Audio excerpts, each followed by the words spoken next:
pagi semuanya. Mari kita bersikap anjali untuk melakukan penghormatan awal kepada Guru Agung kita. Namo tassa bhagavato arahato sama sambuddhassa. Namo tassa bhagavato arahato sama sambuddhassa. Namo tassa bhagavato arahato sama sambuddhassa. Yo sahasang sahesana sanggame manuse jine ekanca jaya atanang sawe sangga maju tamo. Walaupun seseorang menaklukkan 1000 orang dalam 1000 pertempuran, sesungguhnya ia adalah penakluk terbesar apabila ia mampu menaklukkan dirinya sendiri. Dhammapada ayat 103. Terpujilah Guru Agung Sang Buddha, Namo Buddhaya. Ya, sungguh berbahagia pada pagi hari ini kita bisa berkumpul di Wihara Samakidam untuk melakukan puja bakti. Ya, tadi kita sudah mengawali dengan pembacaan parita, mengulang sutta, bermeditasi, dan juga pada hari ini, saat ini kita akan mencoba membahas Dhamma. Ya, pagi hari ini saya akan membahas Dhamma dengan topik kemerdekaan sejati. Nah, ini dalam rangka memperingati Hari Kemerdekaan Republik Indonesia. Besok tanggal 17 ya, 17 Agustus Hari Kemerdekaan Republik Indonesia. Boleh ya saya tanya jawab ya? Boleh ya. Kalau misalnya tanggal 17 Agustus biasanya di lingkungan rumah Bapak Ibu ada kegiatan apa? Lomba ya. Lomba apa tuh biasanya? Lomba makan kerupuk, apalagi panjat pinang masih ada enggak? Lomba panjat pinang udah enggak ada ya, tapi sepertinya memang yang bisa dilakukan lomba makan kerupuk, apa balap karung. Balap karung ya yang gampang-gampang. Kalau dulu sih lomba pakai sandal bakyak tuh. Tapi sekarang sepertinya udah jarang ya. Mungkin kalau misalnya ada yang masih sekolah, di sekolah ada kegiatan apa biasanya? Upacara. Masih ada upacara enggak? Masih ya. Jadi ya memang harus kita lakukan itu untuk merupakan penghormatan, rasa terima kasih kepada para pahlawan, karena dengan adanya para pahlawan melawan penjajah, tahun 1945 kita merdeka, ya sekarang kita bisa hidup lebih nyaman. Tidak seperti kalau misalnya kita membaca sejarah atau kalau misalnya kita masih punya orang tua cerita-cerita waktu zaman dulu, sepertinya susah sekali ya kalau misalnya dijajah oleh penjajah ya, apalagi waktu itu ya dijajahnya bukan waktu yang sebentar ya, lama sekali. Jadi di sini topiknya kemerdekaan sejati, merdeka dari belenggu kilesa, karena kita berhubungan dengan Dhamma ya. Bangsa yang merdeka adalah bangsa yang bebas dari penjajahan. Namun seseorang baru benar-benar merdeka ketika batinnya terbebas dari keserakahan, kebencian, dan kebodohan batin ya. Jadi kalau misalnya secara fisik saat ini memang kita sudah merdeka. Tapi apakah betul? Apakah benar kita sudah merdeka saat ini? Kita merasakan enggak kalau saat ini kita benar-benar sudah merdeka? Saat ini kalau kita memiliki uang, kita ingin apa, kita bisa beli. Itu suatu kemerdekaan. Kita bisa mencukupi atau membeli apa yang kita inginkan. Kita mau pergi jalan-jalan, bisa aja kita pergi kemana yang kita mau. itu dikatakan merdeka. Saat ini kita semua memiliki handphone, smartphone. Begitu bunyi, notif, apa yang kita lakukan? Kita langsung ambil handphone, baca handphone. Setelah baca handphone yang dilakukan apa? Lihat medsos, buka IG, buka Facebook, lihat lagi apa? Buka TikTok. Gak terasa udah berapa lama? Gak kerasa tuh ya, tahu-tahu udah 1 jam saya buka-buka HP yang awalnya dari notif. Nah, waktunya tiba-tiba habis, katanya waktunya habis. Tapi apakah benar waktunya habis? Ternyata ya kita yang memberikan waktu itu ke suatu hal yang mungkin kurang bermanfaat. Nah, kalau misalnya dikatakan seperti ini, apakah kita sudah merdeka?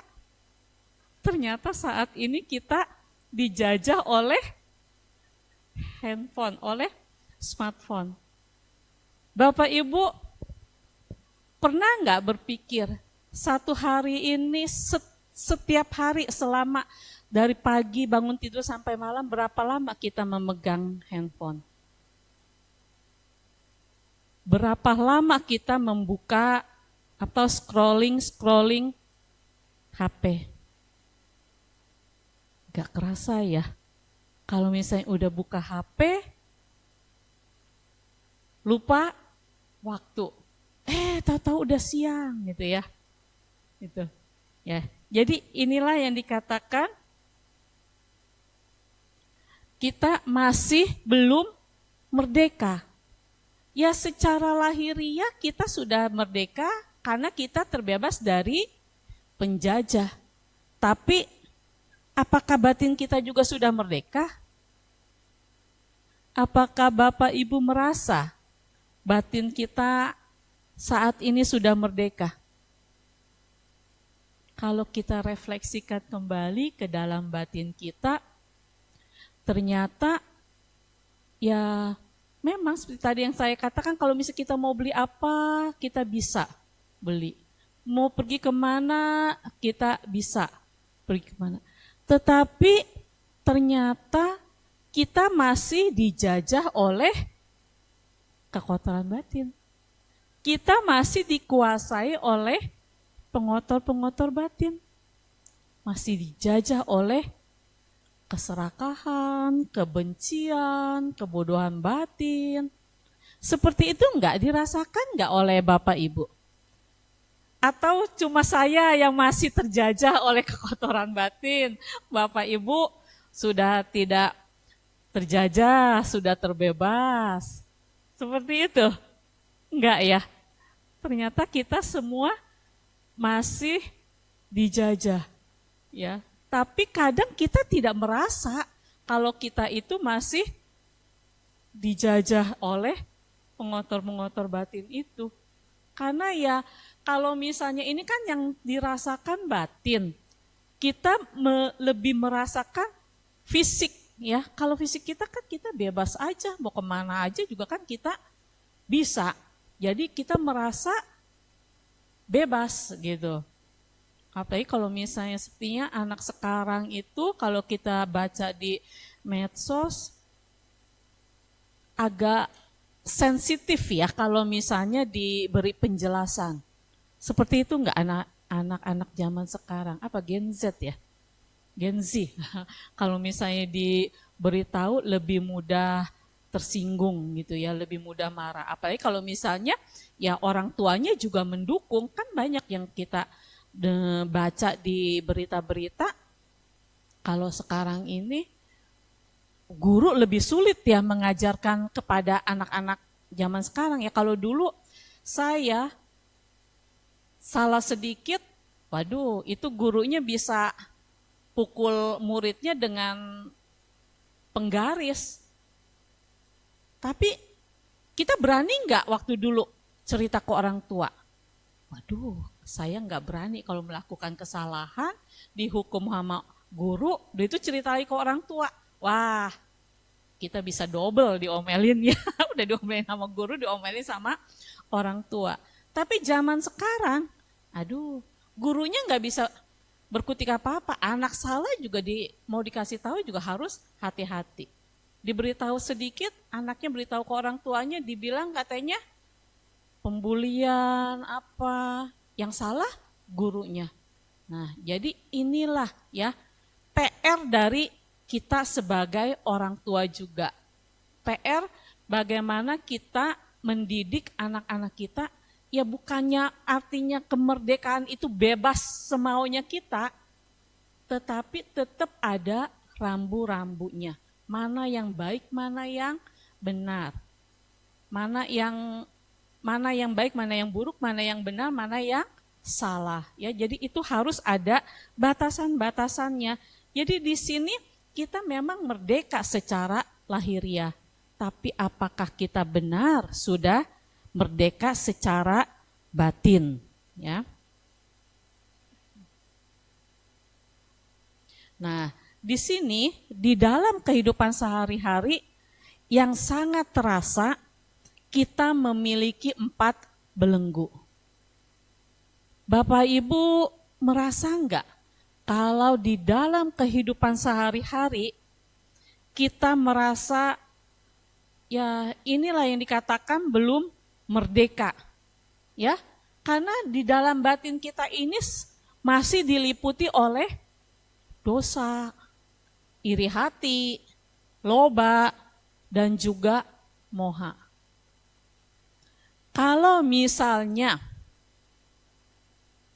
ya contohnya kalau misalnya kita di dalam perjalanan, lagi bawa kendaraan, biasanya seperti itu ya. Kalau misalnya kita disalib oleh kendaraan lain, batin Bapak Ibu bagaimana? Biasa-biasa saja atau ada muncul reaksi marah? Biasanya spontan marah. Ya, karena kalau misalnya seperti dosa, iri hati, loba, moha, ini tidak perlu sekolah, tidak perlu diajarin. Ini sudah ada di dalam batin kita. Kadang kalau misalnya kita tidak terlalu menyadari, 4 belenggu ini secara spontan keluar dalam kehidupan kita sehari-hari. Pencetusnya sedikit saja, dia bisa muncul. Seperti tadi ibaratnya kalau misalnya kita di jalan, kemudian disusul, atau misalnya dalam keadaan macet, ya orang mau tidak bawa kendaraan antri di belakang, langsung nyalip aja. Kita juga udah kesel antri, disalip. Yang muncul apa? Kesel, marah. Ya. Nah, kalau misalnya sudah kesel atau marah seperti itu, sebenarnya yang merasakan kesel atau marahnya itu siapa? Diri kita atau orang lain yang menyebabkan kita marah? Siapa yang merasakan? Sebenarnya kan yang merasakan diri kita sendiri.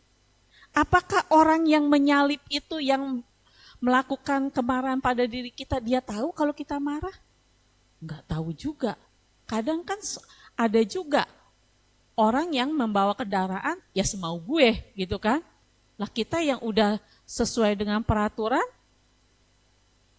disalip sama mereka, tapi kalau kita tidak menyadarinya ya kita marah. Orang lain karena udah semau gue ya cuek aja. Kita marah-marah, orang yang kita buat kesel itu juga enggak tahu. Nah, yang rugi siapa? Diri kita sendiri kan. Kalau misalnya muncul kemarahan, dosa di dalam batin kita, itu ibaratnya seperti bara api. Nah, kalau bara api didiamkan, lama-kelamaan bisa membesar nggak apinya? Kalau misalnya terkena kondisi yang mengondisikan si bara api itu bisa semakin terbakar, bara api itu bisa menjadi api dan menjadi kebakaran.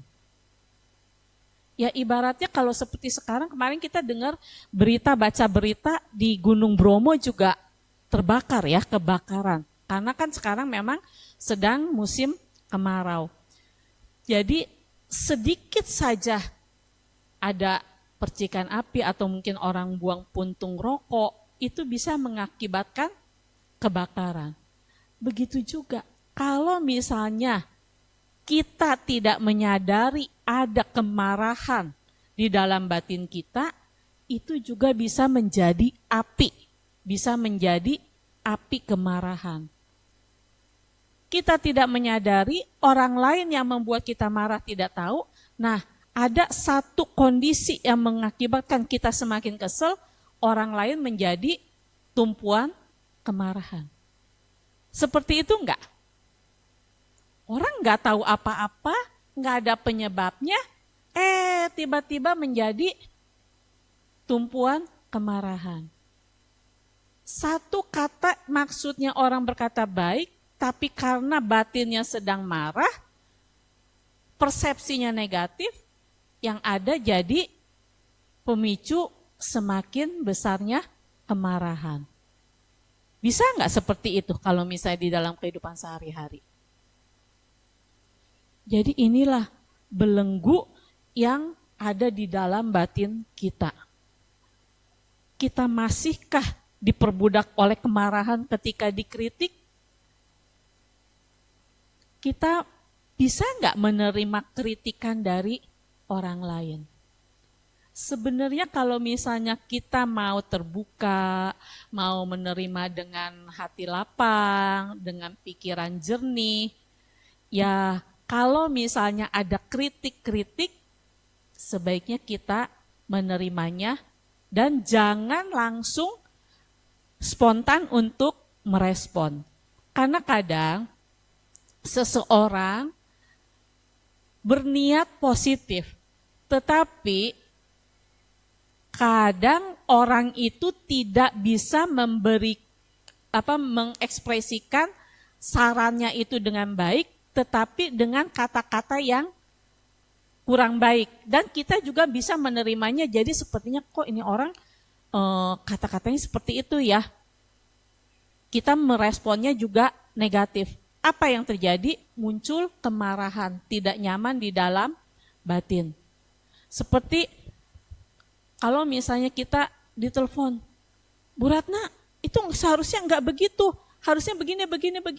Ya dia bermaksud memang baik, tetapi dari penyampaiannya itu kurang baik, kata-katanya tidak dikatakan dengan kata-kata yang positif. Kalau misalnya saya dalam keadaan, ya kadang kan kita suka dalam keadaan tidak tenang ya. Wah, ini kata-katanya negatif nih. Muncul perasaan marah. Tapi kalau misalnya kita pikir lagi, oh iya ya, maksud dia tuh memang baik sih seperti itu. Oh ya sudahlah, saya terima itu. Nah, ini bisa tergantung dari kita sendiri. Bagaimana respon batin kita? Kita mau meresponnya positif atau mau meresponnya negatif. Jadi inilah kemerdekaan dari kita. Bagaimana kita mau menerima semua hal-hal yang dari luar. Kita bisa memilah dan bisa tidak mempengaruhi batin kita. Apa yang kita terima dari luar itu, ya bisa saja kita hanya asal mendengar, tapi tidak mengganggu batin kita. Kan yang bisa menguasai, yang bisa disebutnya ya, kita kan yang bisa mengatur batin kita, bukan orang lain atau bukan faktor luar. Faktor luar ya hanya sebagai pencetus saja, tetapi respon selanjutnya ada di diri kita masing-masing. Kemudian iri hati. Masihkah kita dikuasai oleh iri hati ketika melihat keberhasilan orang lain? Kadang kalau misalnya ada anak orang lulus sekolahnya, kalau sebagai orang tua tentu kita bahagia anak kita lulus. Tapi kalau misalnya ada anak teman kita yang lulus kuliah, selamat ya lulus, dia bilang gitu ya. Tapi apakah benar ucapan lulus, ucapan semangat, selamat itu dari dalam batin kita itu benar-benar tulus? Kadang tanpa disadari ada hal-hal rasa iri hati. Loh, anaknya tuh udah lulus, anak saya belum lulus gitu. Suka ada seperti perasaan itu enggak? Kadang ini perasaan-perasaan yang memang halus. Jarang atau kadang tidak kita sadari hal-hal negatif yang ada di dalam batin kita. Karena yang pengotor-pengotor batin ini sangat halus, orang lain belum tentu mengetahuinya.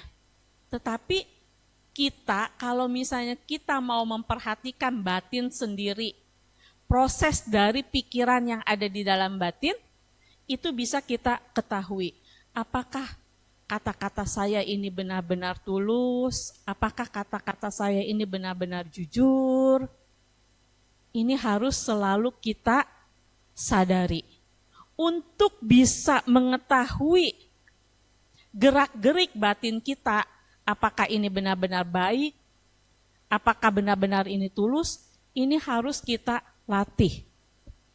Kalau enggak latih, kita kebablasan. Karena ini sesuatu hal yang memang tidak perlu dipelajari. Jadi untuk bisa kita mengetahui ini baik atau buruk, kita harus belajar dan berlatih. Bagaimana cara belajar dan berlatihnya? Kita harus melatih pikiran kita dengan cara bermeditasi. Kalau misalnya kita tidak bermeditasi, kebablasan terus pikiran-pikiran buruk kita itu. Jadi bagaimana kita mau merdeka? Justru kita selalu dijajah oleh belenggu ini. Ya, jadi di dalam kehidupan sehari-hari, apa yang ingin kita katakan atau apa yang sudah kita ucapkan, apakah itu benar-benar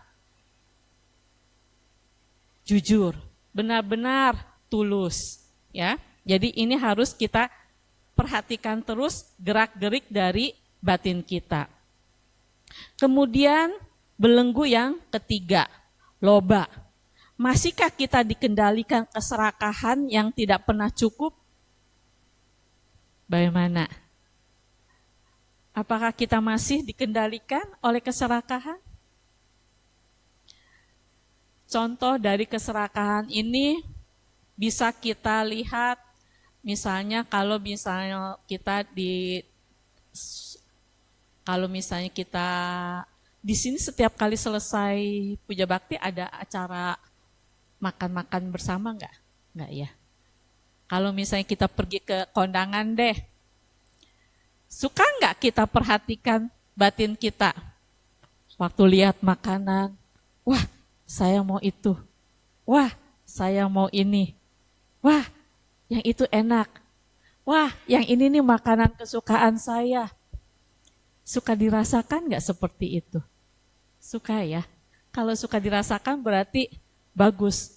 Karena kita mengetahui, ini nih loba sedang menguasai saya. Tapi kadang kita tahu, waktu prakteknya apa? Tetap aja, ngambil mah banyak aja ya. Iya enggak? Gitu. Ya, enggak salah. Saya juga masih seperti itu. Tapi kan kita ini semua masih dalam praktek ya. Jadi apakah itu salah? Ya enggak juga. Ya, tapi kita sudah mulai menyadarinya. Oh, ini saya sedang dijajah oleh keserakahan.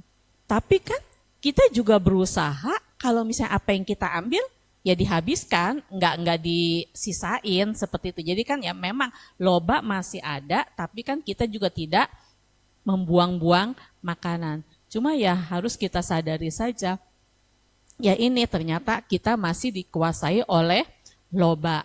Nah, mengenai makanan, kalau misalnya sekarang ini saya baca juga banyak anak-anak muda itu sudah terkena penyakit diabetes ya, gagal ginjal. Karena apa? Ya dari makanan dan minuman. Nah, oleh karena itu kita harus hati-hati, harus bisa memilih dan memilah makanan yang baik, yang sesuai dengan kesehatan. Ya, apakah ini saya butuhkan atau ini hanya sesuai dengan keinginan saya? Kadang saya juga kalau misalnya udah dibilang kalau misalnya sakau, kan kita nggak pernah ya kecanduan dengan narkoba seperti begitu. Tapi kalau misalnya sudah biasa minum kopi, keinginan untuk minum kopi juga tuh bagaimana? Sepertinya menarik kita untuk cepet nih, saya harus minum kopi, kalau nggak minum kopi rasanya gimana gitu ya. Nah itu juga sepertinya kan ya mungkin ini juga bisa dikatakan ya ketagihan yang membuat kita harus gitu. Nah, jadi inilah menjadi suatu belenggu, suatu kemelekatan. Kalau loba itu kan sifatnya menggenggam, kita ingin melekat gitu, ingin lagi. Berbeda dengan dosa. Kalau dosa tuh kita tidak ingin, harus inginnya menyingkirkan. Kalau loba tuh, pingin lagi, apalagi enak. Ya, apalagi kalau misalnya memang minuman manis itu membuat kita rasanya enak. Nah, inilah kemelekatan yang ingin lagi. Ternyata di situ ada loba. Ya, tanpa kita sadari kita sudah dibelenggu oleh kemelekatan yang namanya loba. Kemudian moha. Masihkah kita terjebak dalam kecemasan, ego, dan kemelekatan? Ternyata ya masih. Kemelekatan pada siapa? Kemelekatan kepada keluarga, ya, anak, istri atau suami. Kalau misalnya kita sakit, yang dipikirkan apa? Waduh, kalau saya meninggal gimana nih? Suka begitu enggak? Suka terpikir seperti itu enggak? Padahal sakitnya ya sakit biasa-biasa aja, tapi pikiran yang lebih pinter, lebih cerdik. Wah ini nih, jadi dia membuat kita menjadi lebih gelisah. 4 belenggu inilah yang selalu ada di dalam kehidupan sehari-hari. Kalau jawabannya masih ya secara lahiriah, ternyata kita telah secara lahiriah kita telah merdeka. Iya, secara lahiriah kita sudah merdeka, tetapi batin kita ternyata masih berada dalam belenggu kilesa, ya, belenggu dosa, iri hati, loba, dan juga moha. Ya. Kemudian, Guru Agung Sang Buddha mengatakan, atahi atanonato kohinato parusia. Atana hi sudantena natang labati dulabang. Diri sendirilah pelindung bagi diri sendiri. Siapa lagi yang dapat menjadi pelindung? Dengan melatih diri dengan baik, seseorang memperoleh perlindungan yang sulit diperoleh. Jadi, di sini dikatakan secara lahiriah kita memang sudah merdeka. Tetapi seperti yang tadi dikatakan ternyata secara batiniah kita masih terjajah. Nah, dikatakan di sini diri sendirilah pelindung bagi diri kita sendiri. Tetapi ini bukan berarti kita tidak butuh keluarga, tidak butuh teman, tidak butuh guru. Bukan berarti seperti itu.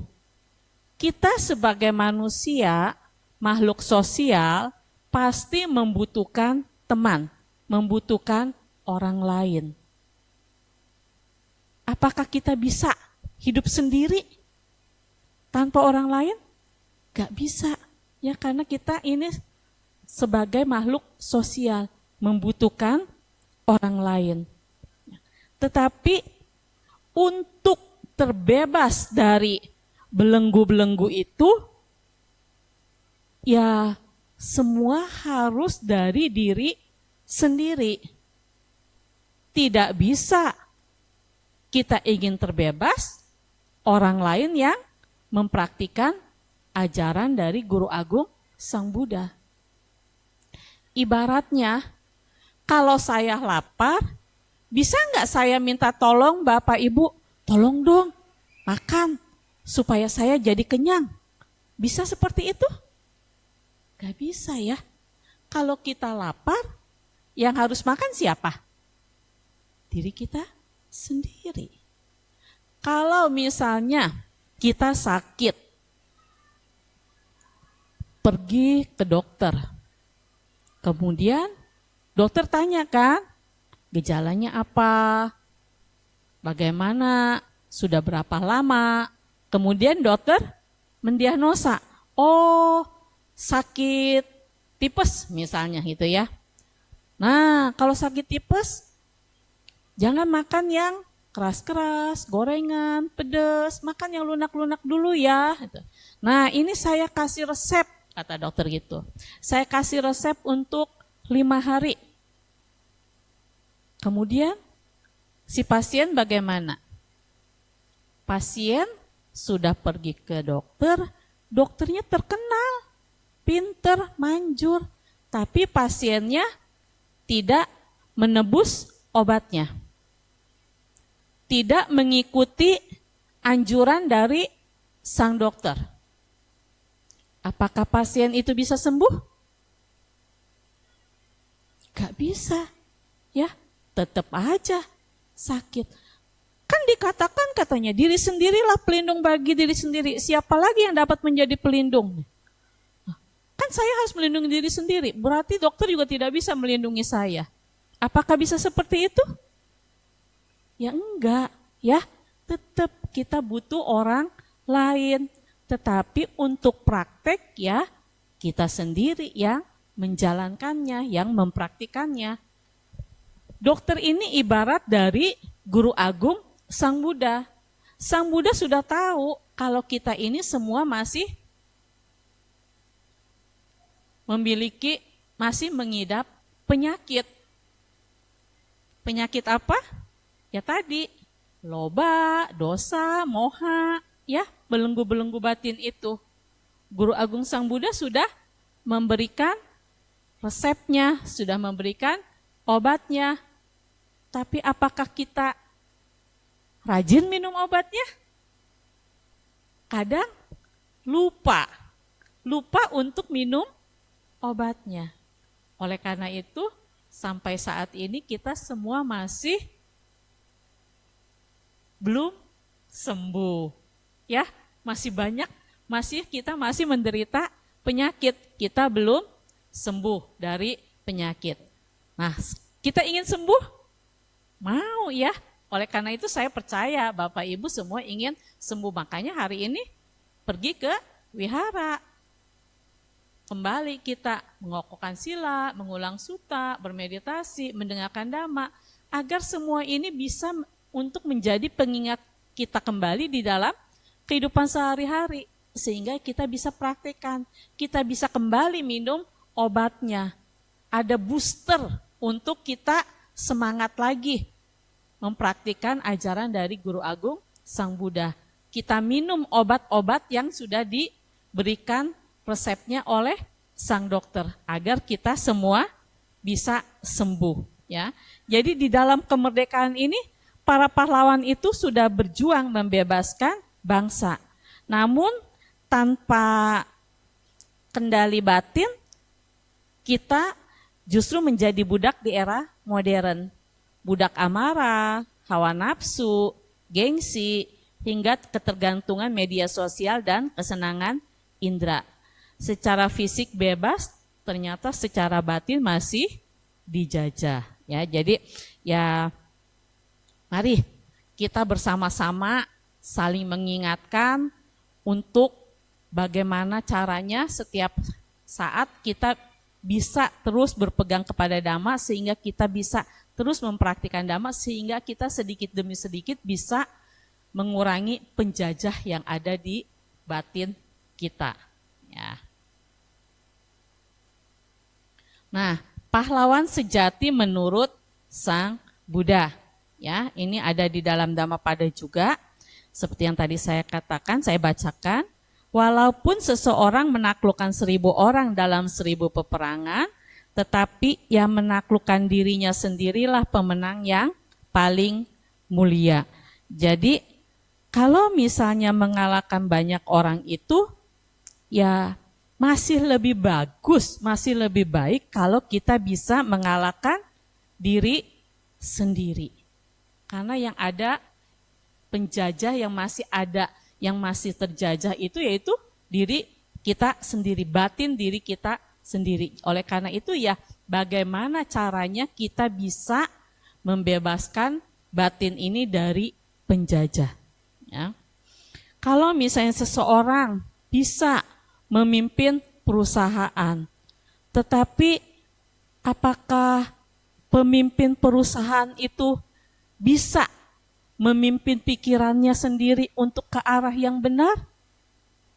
Kadang juga di dalam praktek kehidupan sehari-hari juga masih belum tentu bisa memimpin pikirannya sendiri, ya.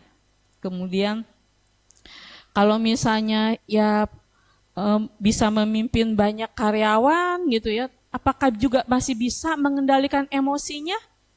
Ya inilah dalam kehidupan sehari-hari, kalau misalnya di dalam pekerjaan, untuk mengatur hal-hal yang di luar kelihatannya lebih mudah. Ya, kita bekerja di suatu perusahaan, kita bisa melakukan pekerjaan dengan baik. Kalau misalnya posisi kita sudah di level atas, kita bisa memanage karyawan-karyawan atau teman-teman yang berada di level bawah kita. Tetapi kalau di dalam praktik Dhamma, apakah sudah bisa kita memimpin, memanage batin dan pikiran kita? Apakah kita bisa memanage pikiran kita? Mengatur ucapan-ucapan yang keluar harus ucapan-ucapan yang baik, perbuatan-perbuatan yang baik. Kadang kalau kita lihat juga kan, begitu keluar dari perusahaan, kembali ke rumah atau kembali ke lingkungan masyarakat, berbeda. Belum tentu bisa mengatur semuanya dengan baik. Karena kan kalau misalnya di tempat pekerjaan kita ada tanggung jawab.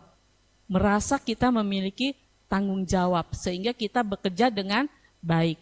Tetapi kadang lupa kalau misalnya yang lebih baik itu kita harus bisa memimpin, memanage batin dan pikiran kita sehingga ucapan dan perbuatan itu bisa menjadi lebih baik. Seperti yang dikatakan, ya menaklukkan diri sendirilah pemenang yang paling mulia. Ya, jadi di sini kita benar-benar harus berlatih. Dalam pandangan dunia, pahlawan adalah orang yang menang melawan musuh.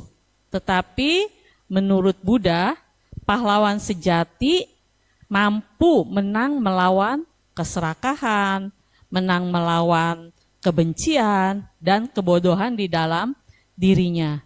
Inilah kemenangan yang tidak dapat direbut oleh siapapun.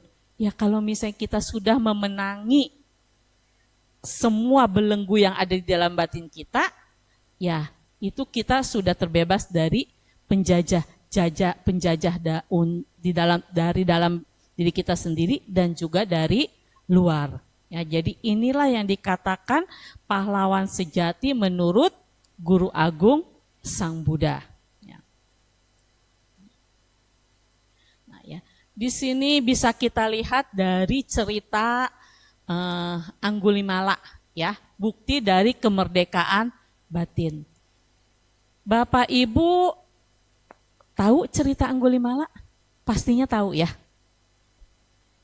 Anggulimala ini sebenarnya orang yang baik, tetapi memiliki guru yang kurang baik karena dihasut. Akhirnya Anggulimala ini untuk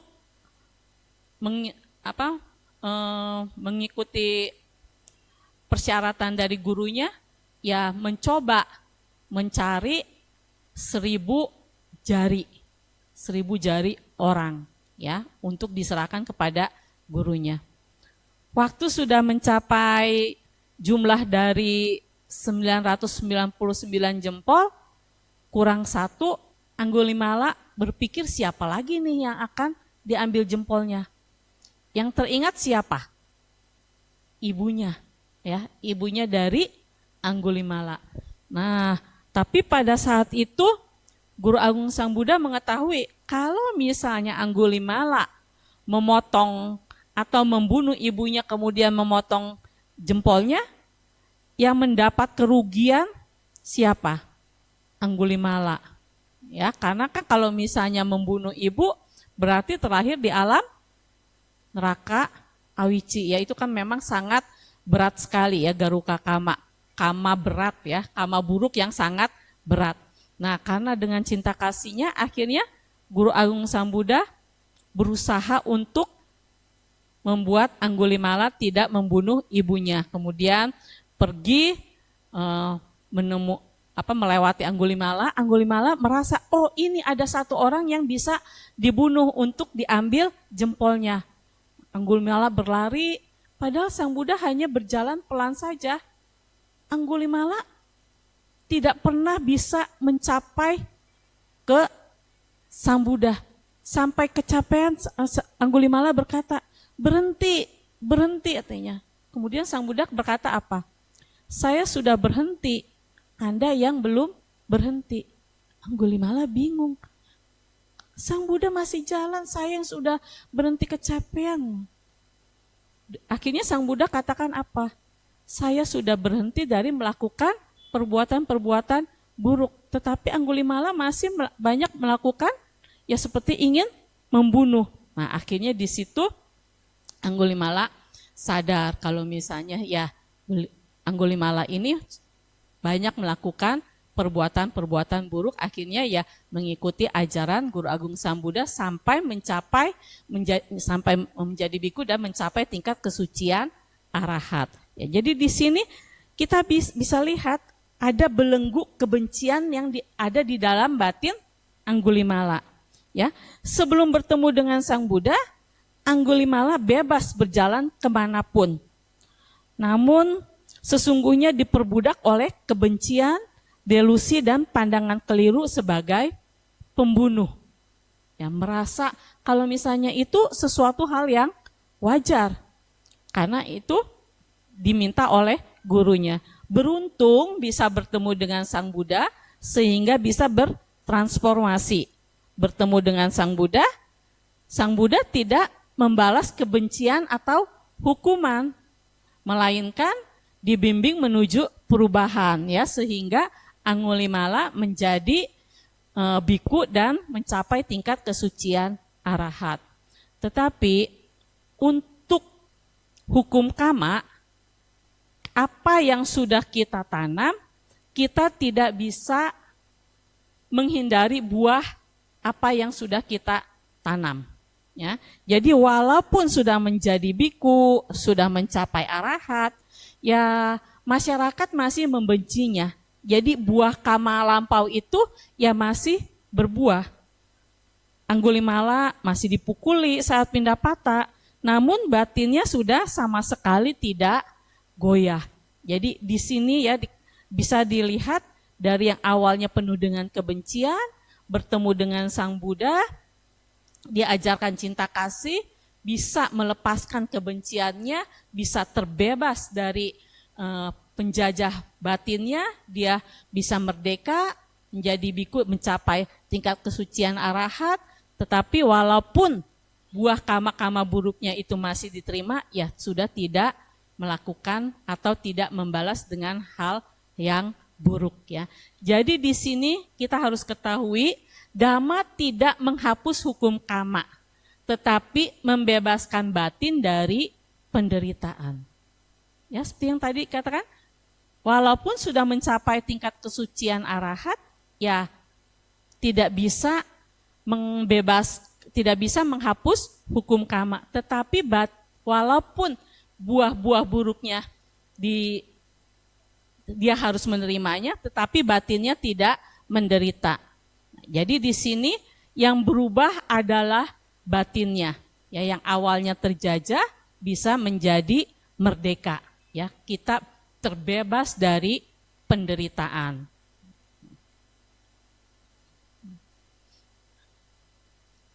Di sini kalau misalnya kita lihat apa perbedaan kemerdekaan bangsa dan juga latihan batin, ya. Kalau misalnya kita lihat bangsa kita merdeka karena perjuangan dari para pahlawan itu untuk melawan penjajah dengan penuh semangat.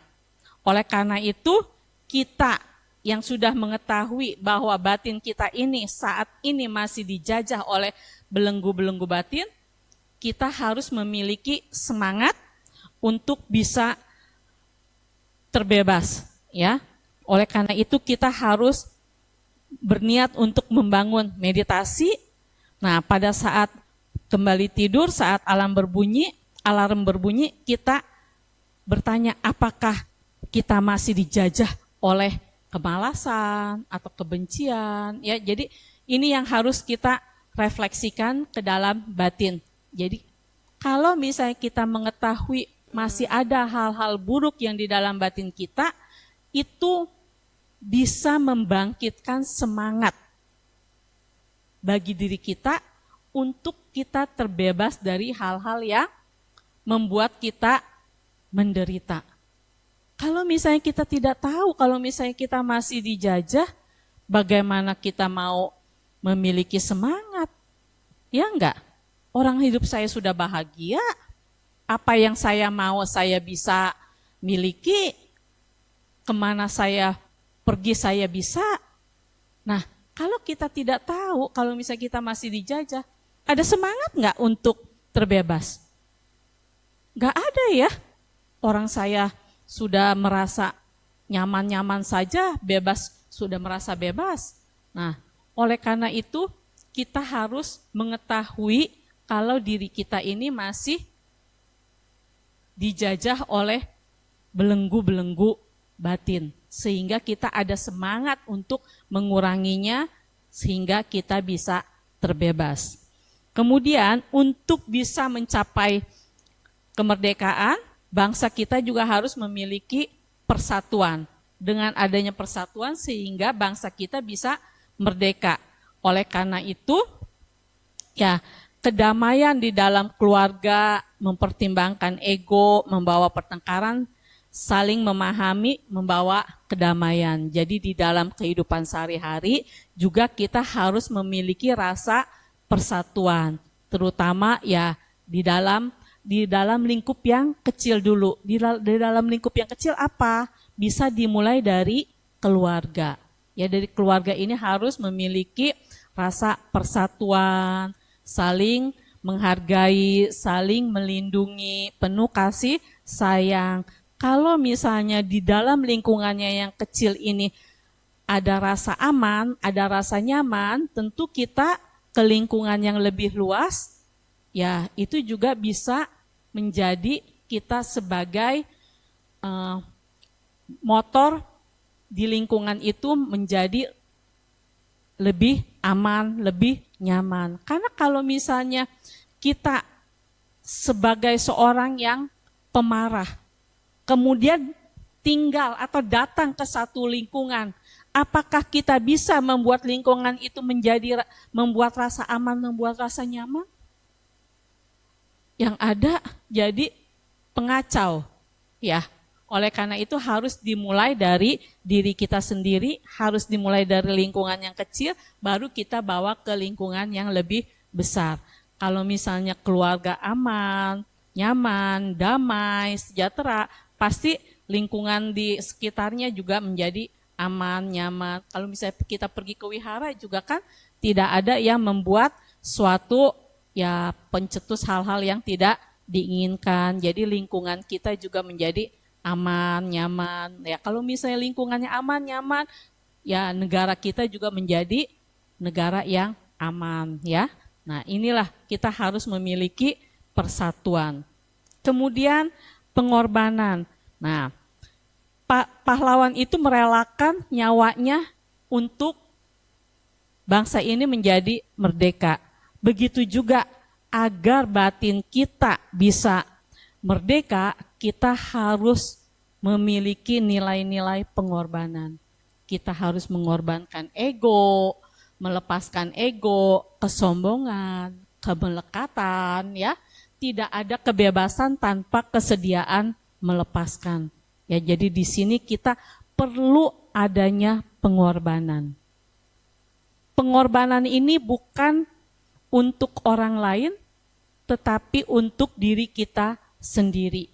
Karena apa yang kita korbankan, ya kita mengorbankan ego, mengurangi kemarahan, mengurangi kemelekatan.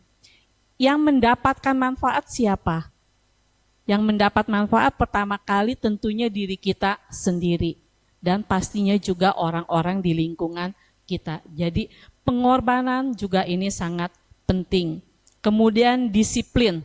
Ya, kebebasan butuh tatanan hukum agar tidak kacau. Oleh karena itu, di dalam kehidupan sehari-hari, seperti yang tadi sudah kita ulang, kita harus mempraktikkan Pancasila.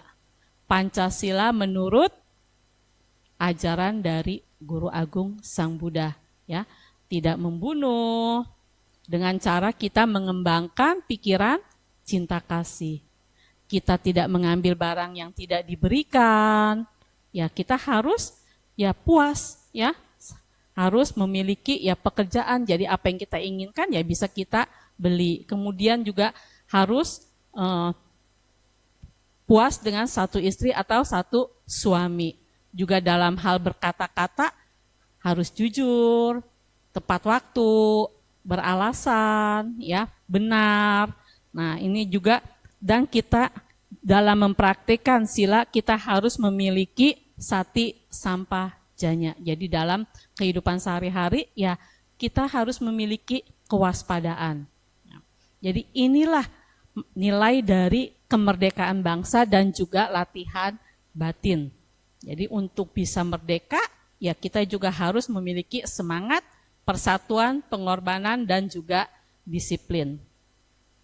Nah, ini ada ujian kemerdekaan di kehidupan modern. Ya, seperti karena kita sebagai perumah tangga, kita memiliki pekerjaan. Ya, apakah itu pekerjaan yang di kantor atau pekerjaan yang lepas waktu, ya. Kalau misalnya seperti ada kritik atau saran oleh atasan, nah ini merasa kita dijajah, kemudian langsung membalas dengan kemarahan. Nah ini kita berarti masih diperbudak oleh emosi. Tetapi bagaimana kalau misalnya kita ingin merdeka? Nah, apapun yang masuk ke dalam batin kita, sebaiknya kita jangan langsung refleks untuk meresponnya. Apakah itu hal-hal yang baik, apakah itu hal-hal yang buruk, sebaiknya kita sebentar mencernanya. Tarik nafas panjang, mencerna apa yang dikatakan oleh orang yang di luar, agar kita tidak spontan untuk menjawabnya. Nah inilah yang dikatakan kita merdeka. Ya, kita tidak spontan untuk atau refleks untuk membalas memberikan respon yang ada di luar. Ya, jadi di sini kita harus berhenti sejenak, bernafas sadar dan memilih kata-kata bijaksana sehingga kita bisa merespon walaupun hal-hal yang di luar itu negatif, tetapi kita bisa meresponnya secara positif. Kita bisa mencernanya, apa ya maksud dari orang ingin memberikan kritik kepada saya. Jadi selalu kita menilai semua hal yang masuk ke dalam batin kita itu selalu hal-hal yang positif. Keuntungannya untuk diri kita sendiri. Kita tidak merugikan orang lain, dan kita tidak merugikan diri sendiri, dan juga kita tidak merugikan orang lain. Oleh karena itu kita bila ingin merdeka, kita harus banyak belajar untuk berhenti sejenak. Tarik nafas panjang, mencernanya, kalau perlu kita bisa meresponnya, tetapi usahakan selalu merespon dalam bentuk yang positif. Ya, jadi kalau misalnya orang marah, memberi kritik, bukan berarti kita harus menjawabnya dengan hal yang negatif lagi. Tetapi usahakan kita bisa meresponnya dengan hal yang positif. Kemudian di lingkungan, misalnya tetangga beli mobil baru, wah ini nih batin merasa terjajah, membandingkan diri hingga sulit tidur, muncul iri hati. Bagaimana caranya agar kita bisa merdeka? Nah, bisa kita berkata, semoga ia berbahagia atas keberhasilannya. Nah, batin bisa menjadi ringan. Apakah ini mudah? Bukannya ini tidak mudah, tetapi bukan berarti tidak bisa. Ini harus kita latih dengan cara mengembangkan mudita, mengembangkan rasa empati, mengembangkan rasa simpati, ya, sehingga ini bisa kita praktikan.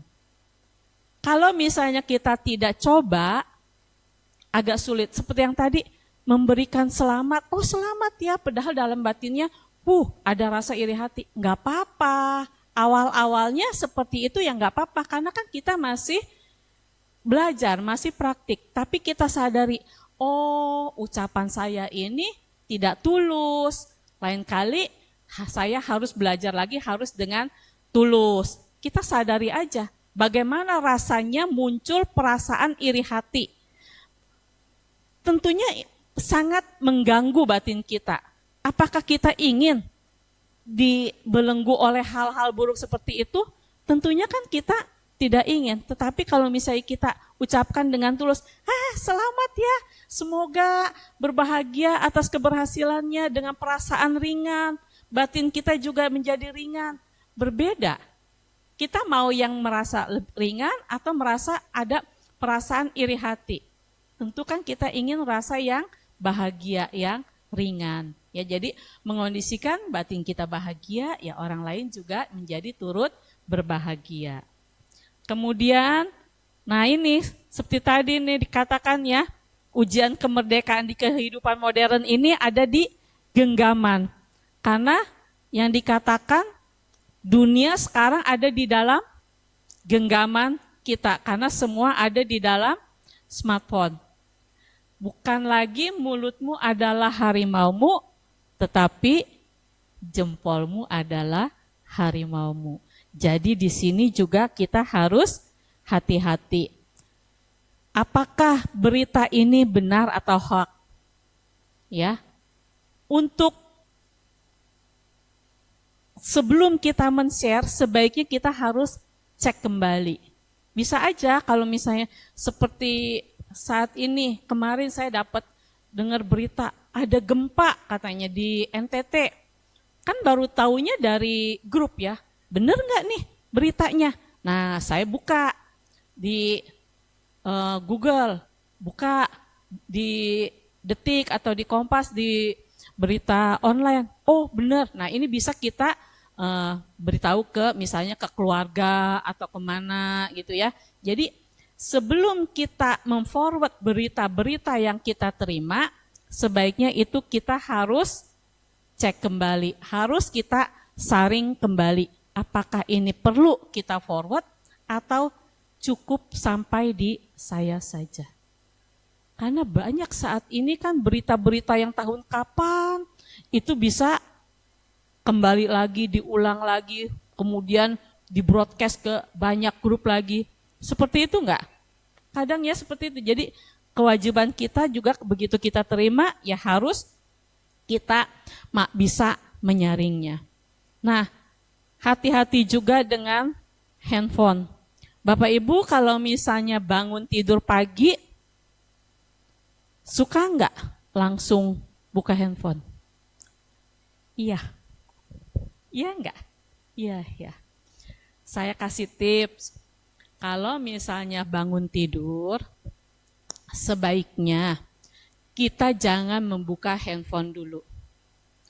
Belajar berlatih untuk begitu bangun tidur, kita tidak memegang handphone. Kenapa? Kalau misalnya kita begitu bangun tidur melihat handphone, pikiran yang dari alam bawah sadar itu langsung terdistrak. Ya, tadinya kan kita habis tidur, badan baru rileks, pikiran juga rileks, bangun tidur. Begitu kita lihat handphone, mata saja sudah terkena radiasi, belum dari berita-berita yang kita terima. Ya, entah itu berita baik atau entah itu berita positif, berita negatif. Kalau berita positif bisa mengondisikan batin kita berbahagia, mungkin seharian itu kita bisa berbahagia. Tapi kalau misalnya bangun tidur kita sudah mendapatkan berita yang negatif, apa yang terjadi? Itu bisa membuat suasana batin kita menjadi tidak nyaman. Bisa saja mengganggu keadaan batin kita seharian itu.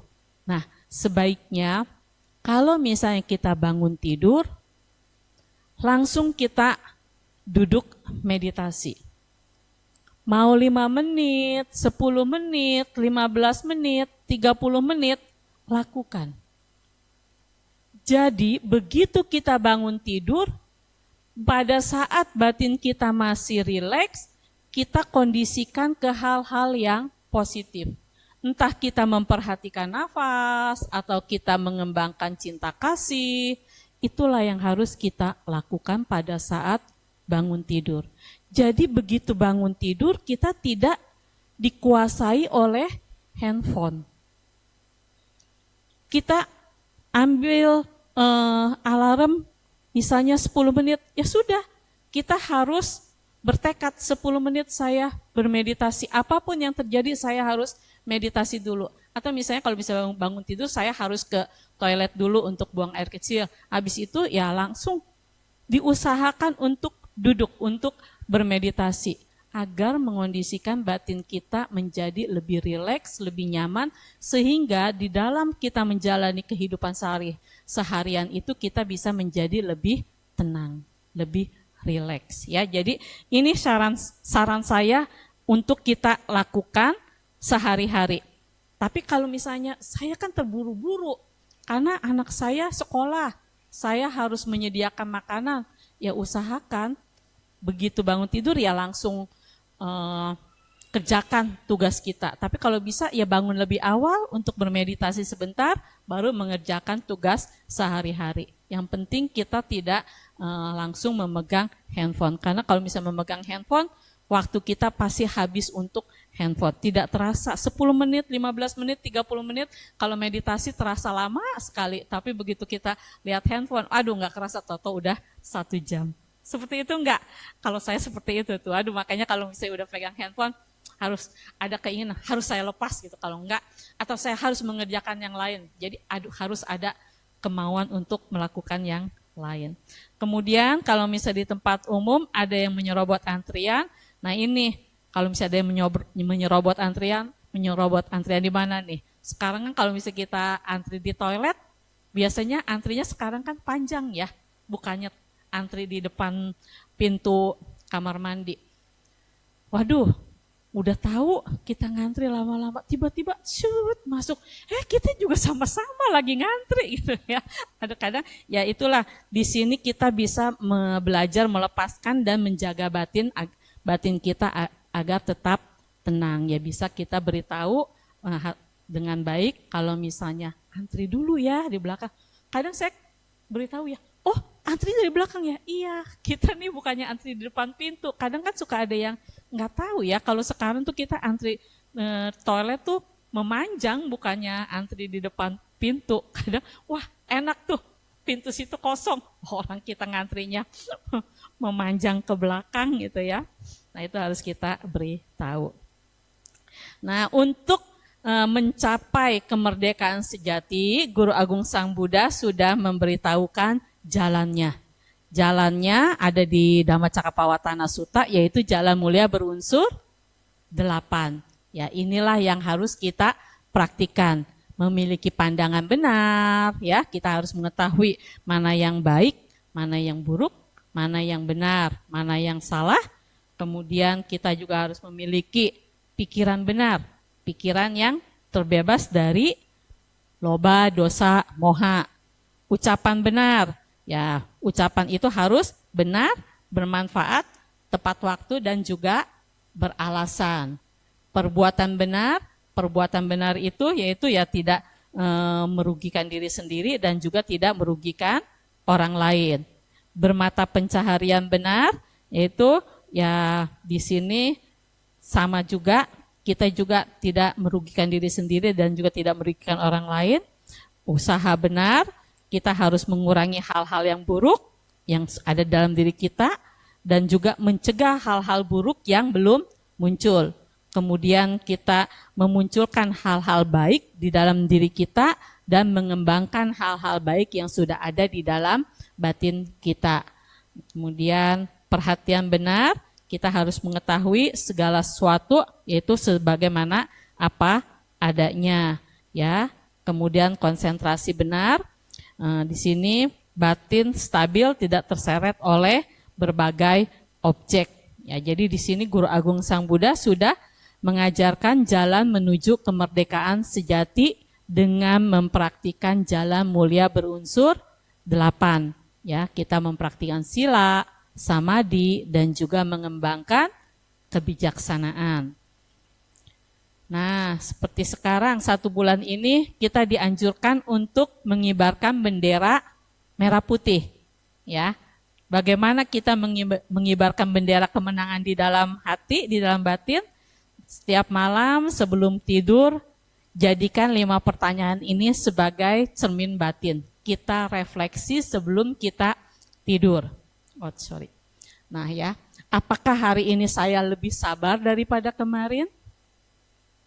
Apakah hari ini saya lebih jujur? Apakah hari ini saya lebih mudah memaafkan? Apakah hari ini kemarahan saya berkurang?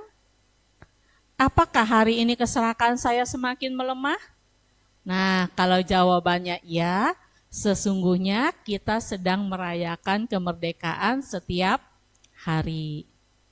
Coba kita, kalau misalnya mau tidur, kita refleksikan ke dalam batin kita. Semoga ya apa yang ada pertanyaan-pertanyaan ini, jawabannya jawaban iya. Ya. Apakah hari ini saya lebih sabar dari kemarin? Ya, tapi saya masih ada kemarahan. Ya enggak apa-apa, kan sudah menjadi lebih baik. Kadang kan orang kalau misalnya marah tuh bisa 1 jam, 2 jam, terus aja ngomel seperti itu. Tapi sekarang, saya ngomelnya tinggal 1 jam. Apakah itu baik ngomel? Ya ngomelnya enggak baik, tapi intensitasnya kan sudah berkurang. Tadinya 2 jam jadi 1 jam. Ya kita enggak bisa, tadinya kalau misalnya memang biasanya ngomel, tiba-tiba enggak ngomel, ya enggak bisa juga. Karena kan semuanya perlu latihan secara bertahap. Ya, jadi ya kalau misalnya sudah ada lebih baik, ya bagus. Itu harus memunculkan semangat dari dalam diri kita agar besok-besok kita lebih baik lagi. Jadi kita bisa mengurangi kemarahan lagi. Ya, jadi ini bisa menjadi lebih sabar. Apakah hari ini saya lebih jujur? Ya, harus ya, jujur melalui ucapan, ya. Begitu. Apakah saya lebih mudah memaafkan? Kalau misalnya masih sulit memaafkan, kita bisa coba dari ucapan. Walaupun batin belum memaafkan, tapi enggak apa-apa. Kita ucapkan, tetapi kita rasakan, oh saya ini memaafkannya belum tulus. Kita sudah mengetahui saja, sudah baik. Nanti kebesok-besokannya ya kita praktikan bisa lebih baik lagi. Apakah hari ini kemarahan saya berkurang? Nah ya, seperti yang tadi, apakah hari ini keserakan saya semakin melemah? Ini yang harus kita praktikan sehingga ke depannya kita bisa terbebas ya, kita bisa lebih merdeka lagi. Nah, jadi di sini dikatakan ya kita ini sudah merdeka, tetapi yang dikatakan kemerdekaan itu kita harus bisa membebaskan diri kita dari penjajah ya, membebaskan diri kita dari penderitaan. Kalau misalnya kita terbebas dari penderitaan, berarti kita sudah merdeka. Ya, kita tidak mengubah yang di luar, kita tidak mengatur yang di luar, kita tidak membuat semua orang senang, tetapi kita bisa membuat batin kita menjadi lebih baik lagi. Inilah yang dikatakan kemerdekaan bagi batin kita. Yang dikatakan oleh Guru Agung Sang Buddha, Sabapapasa Akaranang, Kusalasa Upasampada, Sacita Paryoda Panang, Etang Buddha Nasasanang. Jadi tidak berbuat segala kejahatan, mengembangkan kebajikan, dan menyucikan batin, itulah ajaran para Buddha. Jadi ini yang harus kita praktikan sehingga batin kita menjadi merdeka. Ya, Dirgahayu Republik Indonesia, semoga Indonesia semakin maju, damai, adil, dan sejahtera. Semoga seluruh rakyat Indonesia tidak hanya menikmati kemerdekaan lahiriah, tetapi juga semakin mendekati kemerdekaan batin. Sabe sata bawantu sukitata, semoga semua makhluk hidup berbahagia.